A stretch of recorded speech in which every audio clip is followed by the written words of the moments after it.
Mga kapatid, don't kid yourself. Huwag niyong lokohin ang mga sarili niyo. Bad company corrupts good character. You want them to change? Preach the word to them. And when they start drinking, get out of there. Yeah. Because only through the preaching of the word can these people be saved. Hindi yung, kasi, ano lang, para maging close din ako sa kanila, pastor. Respeto shot dyan. Imagine mo, hindi ka naman magre-respeto shot kung wala ka na doon in the first place. Di ba? Sa may respeto shot ka, na-trigger yung inclination ko, pare. Sa pa. You know what? Ako na. Please lang. Tama, ikaw na yung tanggero. Tama, ikaw na yung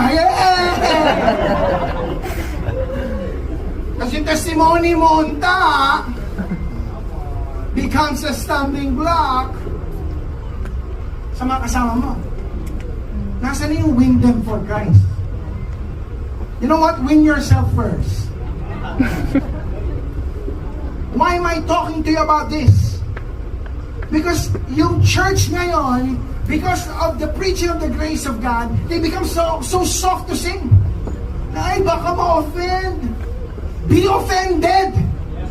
Because the word of God is preached to you for correction also. Kaya kung ang buhay mo hindi nakalain sa salita ng Diyos and it hits you, be hurt by all means. But don't stay hurt. Repent because the grace of God is wide open and ready to snatch you back up and tell you you are loved. Hindi mo na kailangan mag-inom. Amen. You are loved. Hindi mo na kailangan mag-droga so that you can conform and say na cool ka, pare. Hindi mo kailangan makipagtalik sa mga tao and engage in premarital sex and to say, you know what, marami na akong red line sa ulo. Ano, para ma-post mo rin na may red lines ka? Don't be crazy, mga kapatid. Engaging in premarital sex is a sin to your body.